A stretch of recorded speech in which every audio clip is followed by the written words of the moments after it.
لیکن اس میں پھر 3 باتوں کا حکم دیا گیا ہے کہ ان کے مال ان پر خرچ کرو، ان کی تعلیم و تربیت، ان کی ذمہ داری، ان سے انداز گفتگو کو صحیح طور پہ اختیار کرو. پھر آگے آیت نمبر میں آگے ارشاد فرمایا وَابْتَلُوا الْيَتَامَىٰ حَتَّىٰ إِذَا بَلَغُوا النِّكَاحَ، اور آزمائش کرتے رہو ان کی حتیٰ کہ وہ بالغ ہو جائیں، نکاح کی عمر کو پہنچ جائیں. فَإِنْ أَنَسْتُم مِّنْهُمْ رُشْدًا، اور اگر تم دیکھو کہ ان میں سمجھداری آ چکی ہے، فَادْفَعُوا إِلَيْهِمْ أَمْوَالَهُمْ، تو ان کے مال ان کے حوالے کر دو. اور پھر فرمایا کہ وَلَا تَأْكُلُوهَا إِسْرَافًا وَبِدَارًا، اور مت کھاؤ ان کے مال فضول خرچی سے اور جلدی جلدی. یکبروا، اس خوف سے کہ وہ بڑے نہ ہو جائیں، لہذا اس مال کو جلدی جلدی خرچ نہ کرو، اس مال کو جلدی جلدی کھاؤ نہیں. پھر ارشاد فرمایا وَمَنْ كَانَ غَنِيًّا فَلْيَسْتَعْفِفْ، اور جو تم میں صاحب مال ہو، جو صاحب حیثیت ہو، اگر اس کی کفالت میں بچے ہیں تو اس مال میں سے تمہیں نہیں کھانا ہے. یعنی بڑا سخت، بالکل کلیئر ارشاد فرما دیا کہ من کان غنیا، تم میں سے جو شخص صاحب اقتدار، جو شخص تم میں سے صاحب استطاعت ہو، جو مالدار ہو، جس کی حیثیت اچھی ہو، جس کے پاس کھانے پینے کو ہے، فل یستعفف، وہ اس میں سے نہیں کھائے گا. پھر فرمایا ومن کان فقیرا فلیاکل بالمعروف، اور جو تم میں سے تندرست ہے، نادار ہے، اور اس کی کفالت میں یہ بچے موجود ہیں، تو پھر ارشاد فرمایا فلیاکل بالمعروف، وہ کھا تو سکتا ہے لیکن معروف طریقے کار سے. یعنی وہ جو اس سوسائٹی میں، جو اس نظام میں رائج وقت ہو، اس میں سے وہ اتنا حصہ لے سکتا ہے. فَإِذَا دَافَعْتُمْ إِلَيْهِمْ أَمْوَالَهُمْ فَأَشْهِدُوا عَلَيْهِمْ وَكَفَىٰ بِاللَّهِ حَسِيبًا، اور جب تم مال ان کے حوالے کرو تو پھر اپنے لیے گواہ بنا دو، اور اللہ تبارک و تعالیٰ جو ہے وہ کافی حساب لینے والا ہے. اب دیکھیے یہ اس آیت کا لغوی ترجمہ ہے کہ جب یتیم کی سمجھداری کا جو ہے، جو یتیم بچے ہیں ان کی سمجھداری کا تم امتحان لیتے رہو یہاں تک کہ وہ بالغ ہو جائیں، اور جب دیکھو کہ وہ سمجھدار ہوئے تو یہ مال ان کو دے دو. تو یہ تو بلوغت کے بعد کی بات ہے. اب اس کے دوران میں کیا فرمایا کہ جب تمہیں یہ شک ہو رہا ہو کہ یہ بڑے ہو رہے ہیں، اس مال کو جلدی جلدی خرچ مت کرو، اس کو جلدی جلدی کھاؤ نہیں، اس خوف سے کہ یہ بڑے ہو گئے تو یہ مطالبہ کریں گے تو یہ مال ان کو دینا پڑے گا، تو اس کو جلدی جلدی خرچ کر کے اس مال کو استعمال نہ کرو، نہ اپنے اوپر نہ ان کے اوپر فضول خرچی میں.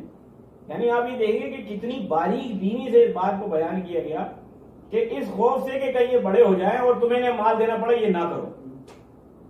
اور پھر ارشاد فرمایا کہ جلدی جلدی بھی خرچ نہ کرو اور اس میں فضول خرچی نہ کرو.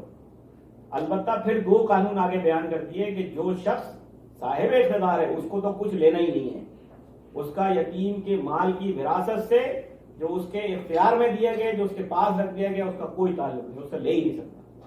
البتہ جو شخص نادار ہے وہ اس میں سے قانون جو متعین، جو معروف طریقہ ہے، اس میں سے اپنی ضرورت کے مطابق لے سکتا ہے. اور اس کے بعد جب وہ بڑے ہو جائیں، جب ان کو مال دینے کا وقت آئے تو تم اس میں ایک گواہ کو بنا دو. اب دیکھیے ضرورت مند کے متعلق کہ یتیم کی کفالت میں جو لوگ جو یتیم کی کفالت کر رہے ہیں، اس میں 2 طرح کے لوگ ہیں. ایک وہ جو خود نادار ہوں، جو کچھ مجبور ہیں، لیکن یتیم کے پاس مال و دولت ہے، پیسہ ہے، صرف اس کو ایک گارڈین چاہیے، ٹھیک ہے. اب اس سلسلے میں، اور دوسرا وہ ہے کہ جو خود مال و دولت والا، جس کے بعد خود پیشہ ہو، جو خود صاحب حیثیت ہو. تو جو صاحب حیثیت ہے اس پر تو تمام لوگوں کو یہ اتفاق ہے کہ وہ تو 1 ریال بھی، 1 روپیہ بھی یتیم کے مال سے نہیں لے سکتا. اچھا، اب جو نادار ہے اس پر بھی بڑا ڈر کے، بڑا سوچ کے علماء نے یہ کہا ہے کہ وہ لے سکتا، حالانکہ قرآن مجید میں ہے، لیکن پھر بھی وہ کہتے ہیں کہ بھائی یہ مال چونکہ یتیموں کا ہے، غریبوں کا ہے، مسکینوں کا ہے، اس مال کو نہ لینا اس کے لینے سے بہتر ہے. بہت ہی شروع کے وقت میں علامہ ابو بکر جساس حنفی رحمۃ اللہ علیہ نے بالکل کیٹاگوریکلی کہہ دیا بھائی کوئی نہیں لے سکتا مال. اگر کوئی نادار ہے، مجبور ہے، نہیں ہے اس کے پاس وہ، تو وہ کیا کرے، وہ کسی اور سے قرضہ لے، لیکن یتیم کے مال کو ہاتھ نہ لگائے، leave it as it is. پھر اس کے بعد کے علماء نے اسی دوران میں حضرت ابو الیث سمرقندی رحمۃ اللہ علیہ کہتے ہیں کہ اگر ولی فقیر ہو اور اپنی خدمت اور محنت کے مطابق یتیم کے مال سے کھا لے تو مجھے امید ہے کہ اس سے مواخذہ نہیں ہوگا، اس سے پوچھ پچھ نہیں ہوگی، کیونکہ بہت سے علماء نے اس کی اجازت دے دی ہے. البتہ اس چیز سے بچنا افضل ہے. اسی طریقے سے سعودی عرب کے اندر مشہور تفسیر زاد المسیر، یہ علامہ عبد الرحمن بن علی الجوزی رحمۃ اللہ علیہ کی تفسیر ہے. انہوں نے بڑی ڈیٹیل سے بحث کی ہے کہ حضرت عمر، حضرت عبداللہ ابن عباس حضرت حسن بصری اور دیگر جو ہے صحابہ اور فقہا یہ کہتے ہیں کہ غنی سے تو غنی تو مال لے ہی نہیں سکتا یتیم کا، اور جو فقیر ہو، جس کے پاس قدر کفالت مال نہ ہو اور یتیم کے مال کی حفاظت اور نگرانی کی وجہ سے وہ اپنے لیے کسب معاش نہ کر سکتا ہو، وہ بغیر اسراف کے ان کے مال کو ضائع کیے بغیر ضرورت کے تحت یتیم کا مال لے سکتا ہے، اور جب وہ غنی ہو جائے تو وہ واپس کرے گا۔ یعنی آپ دیکھیں کہ کتنی کنڈیشنیں اس کے اندر لگائی ہیں۔ پھر اس کے بعد انہوں نے تفصیل سے دیگر علماء کا جو ہے قول جو ہے وہ بیان کیا۔ اس سلسلے میں بڑی تفصیل کے ساتھ جو بحث کی ہے وہ حضرت علامہ ابن کثیر رحمۃ اللہ نے تفسیر ابن کثیر میں کی ہے۔ میں اس کے اندر صرف آپ کو ایک ہی قول بیان کرتا ہوں، حضرت عمر رضی اللہ تعالیٰ عنہ کا، اور آپ یہ دیکھیے گا کہ یہ یعنی یوں سمجھ لیجیے کہ نظام کی بھی یہ انتہا ہے اور تقوی کی بھی یہ انتہا ہے، یعنی اس سے زیادہ خوبصورت بات ہو نہیں سکتی اگر کوئی کرنا چاہے۔ حضرت عمر رضی اللہ تعالیٰ عنہ جب امیر المومنین بن گئے تو آپ نے فرمایا کہ میرے بیت المال کے امین ہونے کی حیثیت اتنی ہی ہے کہ جتنی یتیم کے مال کے نگراں کی ہے۔ اگر ضرورت نہ ہوئی تو بیت المال سے کچھ نہیں لوں گا، اور اگر وہ ضرورت پڑی تو قرض کے طور پر لوں گا، اور جب خوشحالی ہوگی تو واپس کر دوں گا۔ یعنی اس سے زیادہ خوبصورت بات حضرت عمر فاروق رضی اللہ عنہ خلافت میں حکومت میں آنے کے بعد یہ ارشاد فرماتے ہیں۔ اور اب ہم دیکھیں کہ ہماری اپنی جو پوزیشن ہے، جو ہمارے لوگ ہیں، جو صاحب اقتدار ہیں، وہ اور یہ احکام شریعت میں دور دور تک کوئی موازنہ نہیں ہے۔ یہ تو ہے کہ چلو 2%، 4%، 3% آگے پیچھے ہو رہا، دور دور تک کوئی موازنہ نہیں ہے۔ پھر دو بھائی کاروبار کرتے ہیں، اگر ایک بھائی کا انتقال ہو گیا تو دوسرے بھائی نے سارے معاملات میں سارے کاروبار پر قبضہ کر لیا۔ احکام شریعت کا پتہ ہی نہیں ہے کہ مال اگر باپ بھائی کا انتقال ہو گیا تو اب یہ مال جو اس کاروبار میں شریک ہے، اب اس کے شرعی احکامات وہ نہیں ہیں جو بھائی کی موجودگی میں تھے۔ اب وہ مال ایک ایک قطرہ اس مال کا اس بچے کی ملکیت میں جائے گا جو ان کے باپ چھوڑ کے گئے ہیں۔ اور جیسے حضرت عمر فرماتے ہیں کہ میری حیثیت ایسے ہی ہے کہ جیسے کہ کسی نگراں کی ہے جس کو یتیم کے مال میں نگراں بنا دیا گیا ہے، اور اگر ضرورت پڑے گی تو لوں گا، ضرورت نہیں ہوگی تو نہیں لوں گا، اور جو لے لیا ہے بطور قرض اگر پیسے آ گئے اور خوشحالی آ گئی تو یہ بھی واپس کرنا ہے۔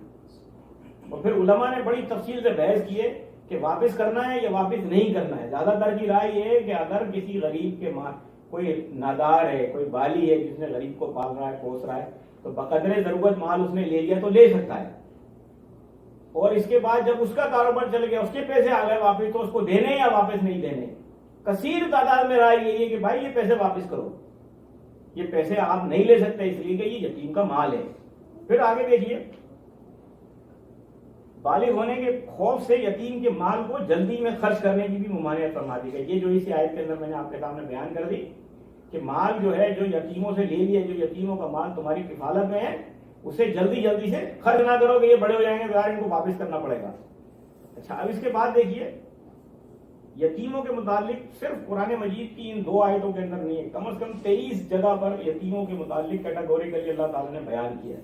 ان میں سے میں آپ کے سامنے صرف وہ بیان کر دیتا ہوں کہ جو صرف وہ آیتیں جو صرف براہ راست بیان کر رہی ہیں یتیموں کے احکامات۔ یہ سورہ نساء میں آیت نمبر 2 ہم پہلے پڑھ چکے، فرمایا وَآتُوا الْيَتَامَىٰ أَمْوَالَهُمْ وَلَا تَتَبَدَّلُوا الْخَبِيثَ بِالطَّيِّبِ وَلَا تَأْكُلُوا أَمْوَالَهُمْ إِلَىٰ أَمْوَالِكُمْ إِنَّهُ كَانَ حُبًّا كَبِيرًا۔ اور فرمایا یتیموں کو ان کے مال دے دو اور پاکیزہ مال کے بدلے گندا مال نہ لو، اور ان کے مالوں کو اپنے مالوں میں ملا کر نہ کھاؤ، بے شک یہ ایک بہت بڑا گناہ ہے۔ اس کا شان نزول بھی یہ کہ ایک شخص کی نگرانی میں بہت سارے کسی یتیم بچے کا کافی سارا مال تھا۔ جب وہ یتیم بالغ ہو گیا اور اس نے اپنا مال طلب کیا تو چچا نے دینے سے انکار کر دیا۔ اس پر یہ آیت نازل ہوئی جسے سن کر اس شخص نے یتیم کا مال اس کے حوالے کر دیا اور کہا کہ ہم اللہ اور اس کے رسول کی اطاعت کرتے ہیں۔ اسی طرح سعید بن مسیب فرماتے ہیں کہ کمزور جانور دے کر اس کے بدلے میں موٹے جانور نہ، یعنی یہ جو کہا ہے نا کہ یتیموں کے مال کو اپنے مال سے بدلی نہ کرو، اس کا مطلب یہ ہے کہ تمہارے پیسے، تمہارے سکے کھوٹے تھے، تم نے اس سے بدلی کر لیا، تمہارے جانور دبلے پتلے تھے، تم اس سے بدلی کر دو۔ یہ قانون صرف ان 2 چیزوں پر نہیں ہے بلکہ تمام ضروریات زندگی کے اندر یہ موجود ہے کہ شرعی اعتبار سے یتیموں کے مال کو اپنے مال سے تبدیل نہیں کیا جا سکتا، کسی صورت بھی آپ ہی نہیں کر سکتے۔ ایسا نہ ہو کہ اپنا اچھا مال جو ہے وہ اپنا جو ان کا اچھا مال ہے وہ لے لیا اور برا مال ان کو واپس کر دیا۔ اچھا اب اس کے بعد دیکھیے آیت کا مفہوم یہ ہے کہ جب یتیم اپنا مال طلب کریں تو ان کو مال دے دو، جبکہ وہ شرعی تقاضے کو پورا کر لیں اور اپنے حلال مال کے بدلے یتیم کا مال نہ دو تو جو تمہارے لیے حلال ہے. جس کی صورت یہ ہے کہ اپنا گھٹیا مال اس میں ملا کے اور ان کا اچھا مال لے لیا اور اس کے بعد جو ہے وہ ان کو دوسرا مال دے کے جو ہے وہ فارغ کر دیا. پھر اس کے بعد سورہ بقرہ کے اندر قرآن مجید میں جو جہاں پر یتیم کے احکامات شروع کیے وہ 220 آئے تھے سورہ بقرہ. فرمایا پھر دنیا والآخرہ کہ دنیا اور آخرت کے کاموں میں دنیا اور آخرت پہ غور کرو. پھر ارشاد فرمایا وَيَسْأَلُونَكَ عَنِ الْيَتَامَى اور تم سے یتیموں کے متعلق پوچھتے ہیں. فرمایا قُلْ إِصْلَاحٌ لَهُمْ خَيْرٌ، فرمایا ان کے ساتھ تم خیر کا سلوک کرو، ان کی اصلاح کرو، اور یہ اصلاح کرنا ہی خیر ہے. یعنی اس لفظ کے اندر ساری باتیں بیان کرتی، کوئی چیز نہیں چھوڑی. اور پھر ارشاد فرمایا وَإِن تُخَالِطُوهُمْ فَإِخْوَانُكُمْ اگر تم ان کے خرچے سے اپنا خرچہ ملا لو تو وہ تمہارے بھائی ہیں.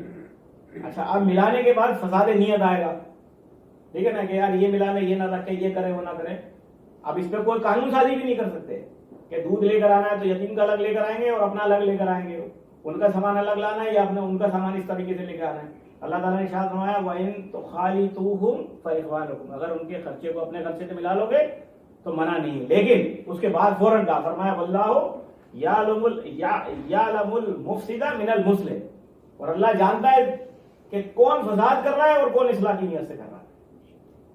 کیونکہ یہاں تو قانون کو نہیں بتا سکتے، یہاں تو براہ راست نیت پہ ہی تعلق ہے. فرمایا تو اللہ جانتا ہے. پھر فرمایا وَلَوْ شَاءَ اللَّهُ لَأَعْنَاكُمْ اور اللہ یہ نہیں چاہتا کہ تم پہ سختی کرے، یعنی اگر وہ چاہتا تو یہ کہتا کہ نہیں ملاؤ، تو اللہ نہیں چاہتا کہ سختی کرے، لیکن ملانے کے ساتھ یہ کہہ دیا کہ لوگوں یہ بات اپنے ذہن میں رکھنا کہ یہ فساد کی نیت سے ان کا مال کھانے کی نیت سے نہ کیا جائے.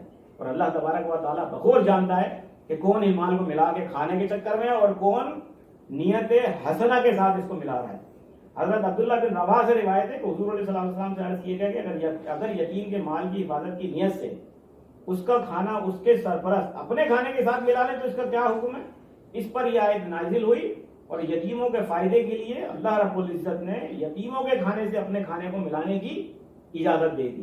لیکن تنبیہ کہہ دی کہ تمہیں یتیموں کے فائدے کے لیے مال ملانے کی اجازت تو ہے، لیکن کون اچھی نیت سے یتیموں کا مال ملاتا ہے اور کس کی نیت میں فساد ہے یہ اللہ تبارک و تعالیٰ کو معلوم ہے. اور پھر یہ فرما دیا کہ واللہ یعلم المفسد من المصلح کہ اللہ جانتا ہے کہ کون اصلاح کی نیت سے کر رہا ہے، کون ان کے فائدے کی نیت سے کر رہا ہے اور کون فساد کی نیت سے یہ کام کر رہا ہے.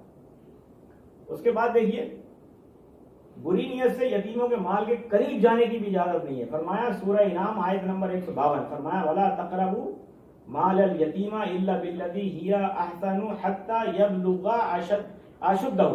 فرمایا اور یتیموں کے مال کے پاس نہ جاؤ مگر بہت اچھے طریقے سے حتیٰ کہ وہ اپنی جوانی کی عمر کو پہنچ جائیں.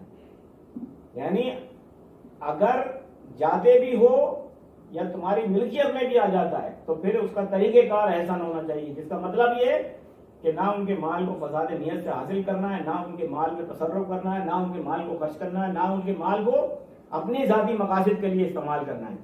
پھر یتیموں کے مال نہ کھانے کے لیے یہ قرآن مجید کی آیت ایک ایسی آیت ہے کہ اللہ رب العزت نے یتیموں کے بارے میں اتنا جو سخت حکم نا یہ آپ کو کہیں نہیں ملے گا. پہلے دیکھیں ایک قاعدہ بیان کیا اوپر آیت نمبر 16 اللہ تعالیٰ نے ارشاد فرمایا فَأَمَّا الْإِنسَانُ إِذَا مَا ابْتَلَاهُ رَبُّهُ فَأَكْرَمَهُ وَنَعَمَهُ. فرمایا کہ جب انسان کو اللہ تعالیٰ آزماتا ہے تو اس کو عزت دیتا ہے، اس کو نعمت دیتا ہے، تو پھر انسان کیا کہتا ہے فَيَقُولُ رَبِّي أَكْرَمَنِ. وہ کہتا ہے کہ میرا رب نے مجھے عزت دی ہے. اچھا پھر فرمایا وَأَمَّا إِذَا مَا ابْتَلَاهُ فَقَدَرَهُ عَلَيْهِ رِزْقَهُ. اور فرمایا کہ جب اللہ تعالیٰ رزق میں کمی کر کے آزماتا ہے تو کہتا ہے فَيَقُولُ رَبِّي أَهَانَنِ کہ میرے رب نے مجھے جو ہے وہ ذلیل کر دیا، میرے رب نے مجھے بے عزت کر دیا. اور اس کے بعد فرمایا کل بل لا تکرمون الیتیم. فرمایا عزت اور ذلت کا یہ معیار نہیں ہے جو ہم نے اوپر بیان کیا ہے، بلکہ اس کا معیار ہے کہ جو ذلت جو رسوائی تمہارے پاس آئی ہے وہ کیوں ہے. فرمایا کل بل لا تکرمون الیتیم کہ تم یتیم کل بل لا تکرمون الیتیم کہ تم جو ہے یتیم کی عزت نہیں کرتے. اور پھر فرمایا ولا تحضون علی طعام المسکین اور پھر تم یتیموں کو کھانا کھلانے کی ترغیب نہیں دیتے. تو عزت اور ذلت کا معیار پیسے ہونے، عزت ہونے، مال و دولت ہونے یا نہ ہونے میں نہیں ہے، بلکہ یہ عزت اور ذلت کا معیار ہے جو اللہ تعالیٰ نے بیان فرمایا کہ تمہیں یتیموں کی عزت بھی کرنی ہے، تمہیں انہیں کھانا بھی کھلانا ہے، اور لوگوں کو بھی اس کی ترغیب کرنی ہے، کیونکہ وہ پوری کی پوری جو ہے وہ ملت اسلامیہ کی وہ ذمہ داری کے اندر داخل ہے۔ اس کے بعد دیکھیے کہ انسان کو ڈرنا چاہیے۔ یہ آیت بڑی، یعنی یوں سمجھ لیجئے کہ پہلی آیت میں بیان کیا، 5ویں میں بیان کیا، 6 میں بیان کیا، پھر 9ویں آیت کے اندر اللہ تعالیٰ نے ارشاد فرمایا وَلْيَخْشَ الَّذِينَ لَوْ تَرَكُوا مِنْ خَلْفِهِمْ ذُرِّيَّةً ضِعَافًا فَخَافُوا عَلَيْهِمْ فَلْيَتَّقُوا اللَّهَ وَلْيَقُولُوا قَوْلًا سَدِيدًا۔ فرمایا کہ وہ لوگ ڈریں جو اپنے پیچھے کمزور اولاد چھوڑ دیں، اگر یعنی اس بات سے ڈرو کہ اگر تم اپنے پیچھے کمزور اولاد چھوڑ دو اور تم ان کے بارے میں پھر کیسے کیسے اندیشوں میں مبتلا ہوگے، تو فرمایا کہ انہیں چاہیے کہ اللہ سے ڈریں اور تو بات کریں۔ یہ یتیموں کے متعلق فرمایا جا رہا ہے کہ ان یتیموں کی رکھوالی، ان کا خیال، ان کے مال کا استعمال تم نے اسی طریقے سے کرنا ہے اور اسی خیال سے کرنا ہے کہ جیسے تم اپنی اولاد کا کر رہے ہو، ورنہ تم یہ بات سوچ لو، تم یہ بات اچھے طریقے سے جانتے ہو کہ جب تم کسی اولاد کو، اپنی اولاد کو چھوڑ کے اگر مر جاؤ تو تمہارے دل میں کیسا خیال آ رہا ہوگا اس وقت۔ پھر یتیموں کو مال کھانے کے لیے فرمایا کہ یہ مال ایسا ہے کہ جیسے انسان آگ کھا رہا ہے۔ ان الذین یاکلون اموال الیتامی ظلما انما یاکلون فی بطونہم نارا، بے شک جو لوگ ظلم کرتے ہوئے یتیموں کا مال کھاتے ہیں وہ اپنے پیٹ میں جو ہے وہ آگ بھر رہے ہیں، اور ان قریب یہ لوگ بھڑکتی ہوئی آگ میں داخل کر دیے جائیں گے۔ اس سلسلے میں کافی ساری حدیثیں جو رسالت مآب صلی اللہ علیہ وسلم سے منقول ہیں، میں ایک آپ کے سامنے بیان کرتا ہوں۔ حضرت ابو سعید رضی اللہ تعالیٰ سے روایت ہے، حضور علیہ السلام نے ارشاد فرمایا کہ میں نے معراج کی رات ایسی قوم دیکھی جن کے ہونٹ اونٹوں کی طرح بڑے بڑے سے ہونٹ تھے، اور ان پر ایسے لوگ مقرر کیے گئے تھے جو ان کے ہونٹوں کو پکڑتے اور اس میں آگ ڈال دیتے، اور وہ آگ جو ہے وہ ایسی ہوتی کہ ان کے منہ اور پیچھے سے نکل رہی ہوتی۔ تو میں نے پوچھا کہ یہ کون ہے؟ فرمایا یہ وہ لوگ ہیں جو یتیم کا مال ظلم سے کھاتے ہیں، یعنی اتنی سخت بات ہے یہ۔ پھر ارشاد فرمایا ایک اور روایت میں کہ جو 4 ایسے اشخاص ہیں جنہیں جنت میں داخل نہ کرنا اور اس کی نعمتیں نہ چکھانا یہ اللہ کا حق ہے۔ ان میں ایک وہ ہے جو شرابی ہے، ایک وہ ہے جو سود کھانے والا ہے، ایک وہ ہے جو ناحق کا مال کھاتا ہے، جو یتیم کا مال کھاتا ہے ناحق طریقے سے، اور ایک وہ جو والدین کی نافرمانی کرتا ہے۔ پھر اس کے بعد اس آیت کے اندر بھی یہی بات کم و بیش اسی طریقے سے ارشاد فرمائی گئی ہے کہ اللہ تعالیٰ تمہیں اس بات کا فتویٰ دیتا ہے کہ تم یتیموں کے مال، ان کی وراثت ان کے حوالے کر دو۔ اب اس سلسلے میں چند حدیثیں جو ہے وہ آپ کے سامنے بیان کرتا ہوں، اور پھر اس کے بعد اب اس کو وائنڈ اپ کرتے ہیں۔ حضرت ابو دردہ رضی اللہ تعالیٰ عنہ سے روایت ہے کہ ایک شخص نے حضور علیہ السلام کی بارگاہ میں حاضر ہو کر کہا کہ اپنے دل کی سختی کی شکایت کی، تو فرمایا کہ کیا تمہیں یہ پسند ہے کہ تمہارا دل نرم ہو جائے؟ تو اس نے کہا ہاں۔ تو آپ نے فرمایا کہ تیرے پاس جب کوئی یتیم آئے تو اس کے سر پر ہاتھ پھیرو اور اپنے کھانے میں اسے کھلاؤ، تیرا دل نرم ہو جائے گا اور تیری حاجتیں بھی پوری ہوں گی۔ حضرت عبداللہ ابن عباس رضی اللہ تعالیٰ سے روایت ہے، حضور علیہ السلام نے ارشاد فرمایا کہ جس نے یتیم کی پرورش کی وہ رات کو قیام کرنے والے، دن کو روزہ رکھنے والے اور صبح و شام اللہ کی راہ میں تلوار اٹھانے والے کی طرح ہے، اور وہ جنت میں 2 بھائیوں کی طرح اس طرح ہوگا جس طرح 2 بہنیں۔ اور پھر آپ صلی اللہ علیہ وسلم جس طرح یہ 2 بہنیں، یعنی آپ نے اپنی دونوں انگلیاں ملا کے بتائیں کہ یہ جس طرح یہ جنت میں اس طریقے سے ہوگا، یعنی رسالت مآب صلی اللہ علیہ وسلم کے ساتھ۔ اسی طریقے سے حضرت ابو ہریرہ رضی اللہ عنہ سے روایت ہے، آپ نے ارشاد فرمایا کہ بیواؤں اور مسکینوں پر خرچ کرنے والا رائے خدا میں جہاد کرنے والے اور دن کو قیام کرنے والے اور رات کو قیام کرنے والے اور دن کو روزہ رکھنے والے کی طرح ہے۔ ایک اور طویل حدیث ہے، حضور علیہ وسلم نے ارشاد فرمایا کہ جو شخص یتیم کو اپنے کھانے پینے میں شریک کرے اللہ تعالیٰ اس کے لیے ضرور جنت واجب کرے گا، جبکہ اس نے ایسا گناہ نہ کیا ہو جس کی مغفرت نہ ہو، یعنی شرک۔ اور جو شخص 3 لڑکیوں یا انہی بہنوں کی پرورش کرے گا، ان کو ادب سکھائے گا، ان پر مہربانی کرے گا یہاں تک کہ وہ بڑی ہو جائیں اور بے نیاز ہو جائیں، تو اللہ تعالیٰ نے اس کے لیے جنت کو واجب کر دے گا۔ اسی طریقے سے یہ روایت ہے، حضور علیہ السلام نے ارشاد فرمایا کہ میں اور وہ عورت جس کے رخسار میلے ہوں وہ دونوں جنت میں اس طرح ہوں۔ یہ وہ عورت ہے کہ ایک ایسی عورت کہ جس کے پاس جو جس کے شوہر کا انتقال ہو گیا ہے، جو صاحب شکل ہے اور صاحب مال بھی ہے، جو خوبصورت بھی ہے، جس کے بعد مال بھی ہے، اور پھر اس کے شوہر کا انتقال ہو گیا. فرمایا کہ وہ عورت اگر اپنے بچے اپنے یتیم بچوں کی پرورش کرتی ہے تو فرمایا کہ دونوں میں اور وہ اس طرح جنت میں ہوں گے. اور پھر آپ نے اپنی انگلیاں ملا کے بتایا. اسی طریقے سے صحیح بخاری کے اندر یہ حدیث ہے کہ جو شخص یتیم کی کفالت کرے وہ یتیم اس کے گھر کا ہو یا غیر کا ہو, میں اور وہ جنت میں اس طرح ہوں گے. پھر آپ نے دونوں انگلیاں ملا کے پھر فرمایا کہ یہ اس طریقے سے جیسے یہ شہادت کی انگلی اور یہ بیچ والی انگلی ملی ہوئی. اچھا اب یہ اس میں موضوع ختم کر لوں پھر آگے بتاتا ہوں. اس کے اندر ایک بڑی اہم بات اور ہے. حضور علیہ السلام ایک اور حدیث ہے, حضور علیہ السلام نے ارشاد فرمایا کہ جو شخص یتیم کے سر پر محض اللہ کے لیے ہاتھ پھیرے تو جتنے بالوں پر اس کا ہاتھ گزرے گا ہر بال کے مقابلے میں اس کے لیے نیکی لکھی جائے گی. اور جو شخص یتیم لڑکی یا یتیم لڑکے پر احسان کرے میں اور وہ جنت میں اس طرح ہوں گے. پھر آپ نے دونوں انگلیاں جو ہے وہ ملا کے ارشاد فرمایا. اسی طریقے سے حضرت ابو ہریرہ رضی اللہ تعالیٰ سے روایت ہے کہ ایک شخص نے اپنے دل کی سختی کی شکایت کی تو حضور صلی اللہ علیہ وسلم نے ارشاد فرمایا کہ یتیم کے سر پر ہاتھ پھیرو اور مسکین کو کھانا کھلاؤ تاکہ تمہارے دل کی سختی جو ہے وہ ختم ہو جائے. اچھا اب یہ تو سارا جتنی ترغیب کی آیتیں تھیں, جتنی ممانعت کے اصول اور قواعد تھے, جو آیتیں قرآن مجید نے سب بیان کر دی, یہ تو سب ہو گیا. سوال یہ کہ ہم جو یہاں بیٹھے ہیں جن کے پاس یعنی جو دنیا کے چند ہزار لوگوں میں خوش نصیب لوگ ہیں جن کے پاس مال بھی ہے, دولت بھی ہے, پیسہ بھی ہے, عزت بھی ہے, شہرت بھی ہے, زندگی کی شاید کوئی ایسی نعمت نہ ہو کہ جو ہمارے پاس نہیں ہے الحمدللہ, اور یہ اللہ کا بڑا کرم ہے. ہمارے خاندان میں یتیم ہیں, سب کے خاندان میں. ہمارے دوستوں, عزیز, احباب, ان میں کئی لوگ ایسے ہیں جن کا انتقال ہو گیا, ان کے بچے یتیم ہیں بالکل ہیں. تو سوال یہ ہے کہ ہمیں ان کی اگر کفالت کرنی ہے. دیکھیں یہ جو حدیث ہے نا, جو فرمایا گیا کہ میں اور وہ جنت میں ایسے ہوں گے. ایک صحابی جو حضور علیہ السلام کے پاس کم از کم انہوں نے 10 سال اللہ کی نبی کی خدمت کی, تو حضور علیہ السلام نے ایک دن پوچھا کہ اچھا بتاؤ تمہاری خواہش کیا ہے. ایک دن فجر کی نماز کا ٹائم تھا, اس کے بعد وضو کر کے پانی لے کر آئے. پھر اللہ کے نبی نے پوچھا کہ تمہاری خواہش کیا ہے, پوچھو تم کیا مانگتے ہو. انہوں نے کہا کہ یا رسول اللہ صلی اللہ علیہ وسلم میں چاہتا ہوں کہ جنت میں آپ کے پڑوس میں ہوں. یہ بات انہوں نے حضور علیہ السلام سے پوچھی, وہی مانگی ہے. اللہ کے نبی نے ارشاد ہونا اچھا اس کے علاوہ کہنے کہ بس یہی خواہش ہے. ٹھیک ہے, اب یہ حدیث یہاں ہو گئی, یہاں اس کو روک لیں. اس کے برخلاف جو یتیم کی پرورش کرنے والا اس کے لیے علل اعلان فرما دیا کہ میرے ساتھ ایسے ہوگا.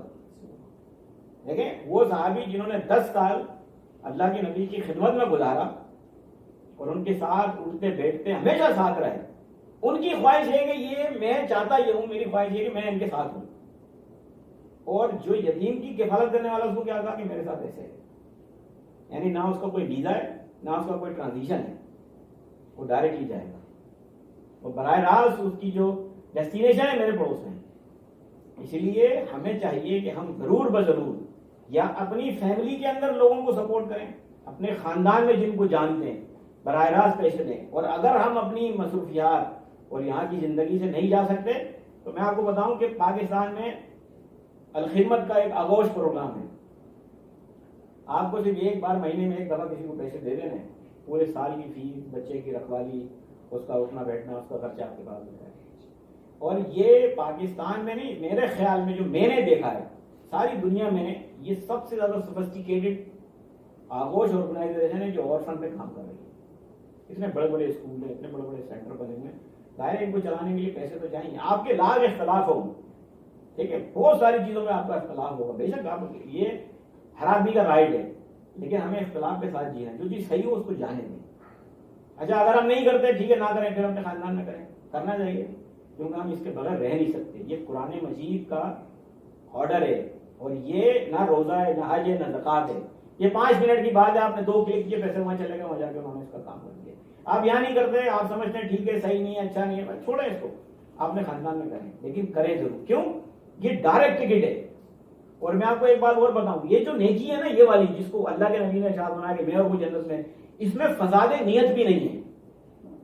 یعنی میں حج پہ جا رہا ہوں, عمرے پہ جا رہا ہوں, 40 آدمی میرے سے پوچھیں گے ہاں کہاں گئے تھے, عمرے پہ گیا ہوں, کیا ہوں, کیا ہوا, ریا کاری ہو جائے گی. 2-3 لوگوں نے اور پوچھا, ان کو بتا دیا, انہوں نے آگے بلا دیا. ہر پوچھنے والا مل رہا ہے. آدمی کے دل میں یعنی شیطان ظاہر ہے خون میں دوڑ رہا ہے نا, دوسری کہانی ڈالیں.